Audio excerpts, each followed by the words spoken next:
గత ప్రభుత్వ హయాంలో సర్పంచులుగా పనిచేసి అప్పులు తెచ్చి మరీ గ్రామాలలో అభివృద్ధి పనులు చేస్తే బిల్లులు రాక ఆత్మహత్యలు చేసుకునే పరిస్థితి ఎదురైందని రేగుండ మండల మాజీ సర్పంచులు ఆరోపించారు.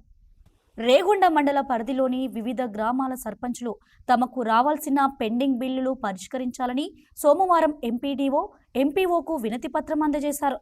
ఈ సందర్భంగా సర్పంచులు మాట్లాడుతూ గత సర్పంచులుగా ఉన్నప్పుడు అప్పులు చేసి మరీ తూచా తప్పకుండా అనేక అభివృద్ధి పనులు కార్యక్రమాలు చేపట్టామని, బిల్లులు పెండింగ్లో ఉన్నాయని ఆవేదన వ్యక్తం చేశారు.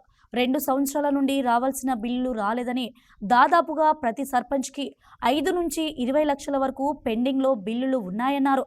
సర్పంచులకు పెండింగ్ బిల్లులు చెల్లించాకే స్థానిక సంస్థల ఎన్నికలు నిర్వహించాలని డిమాండ్ చేశారు.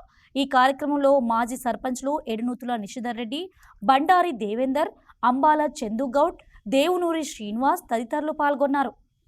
నా పేరు మాచర్లయ్య. నేను విజయపల్లి గ్రామ పంచాయతీ సర్పంచ్ని. నాది చిన్న గ్రామ పంచాయతీ అయినా కూడా కనీసం గత 5 సంవత్సరాల నుండి చేసిన అభివృద్ధి పనులు గాను 3 నుంచి 4 లక్షల రూపాయలు బిల్లు నాకు పెండింగ్లో ఉంది. ఇప్పటి వరకు కూడా ఏ రూపాయి కూడా తీసుకోలేదు. ఈ గత ప్రభుత్వంలో ట్రాక్టర్ను కరెంటు బిల్లులు కట్టడం సరిపోయింది. ఉన్న జీతం ఏమైనా ఉంటే అది సిబ్బందికి ఇవ్వడం సరిపోయింది. ఇప్పుడు వచ్చిన అమౌంట్ కూడా మనకు ఇవ్వాలంటే వాళ్ళు ఎంపీఓ గారు కానీ మిగతా వాళ్ళ కరెంటు బిల్లులు కానీ 20% మాత్రమే తీసుకోవాలనే విధంగా చెప్తున్నారు. మిగతా వాటికి అడ్జస్ట్మెంట్ చేసుకుని మీరు తీసుకోవాలని చెప్తున్నారు. కాబట్టి ఇది 20% ఇట్లా తీసుకుంటూ పోతే ఇంకో నెలకో 2 నెలలకో మళ్ళీ నూతన సర్పంచ్ రావాల్సిన పరిస్థితి ఉంది. కాబట్టి ఆ సర్పంచులు వచ్చిన తర్వాత ఎవరు కూడా ఇవ్వరు. వచ్చిన బిల్లే మాకు తొందరగా ఇప్పుడు ఇప్పించాలని చెప్పి సంబంధిత అధికారులను, కలెక్టర్ గారిని కానీ, డిపిఓలు కానీ ప్రతి ఒక్కరిని వేడుకుంటున్నామని చెప్పి చెప్తున్నాను సార్.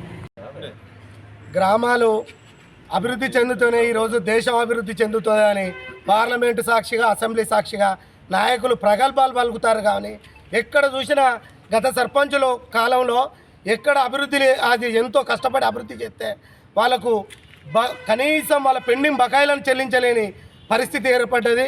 ఇప్పుడు మనం ప్రతి గ్రామంలో చూస్తే మా గ్రామ పంచాయతీ అనేది రూపరెడ్డిపల్లి, మా భార్య సర్పంచి.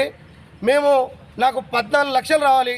గతంలో ప్రతి అభివృద్ధి పనిలో భాగస్వామ్యం కావడానికి అధికారులు మెడ మీద కత్తి పెట్టి ఎలా అంటే మీ పదవి ఉడబీకుతాం, లేకపోతే అభివృద్ధి చేస్తాం, మిమ్మల్ని సస్పెండ్ చేస్తాం అనే రీతిలో ఆ రోజు గత ప్రభుత్వం చెప్పినట్టు, అధికారులు చెప్పినట్టు మేము భూములు అమ్ముకొని, మా ఆస్తులు అమ్ముకొని అభివృద్ధి చేసినాం.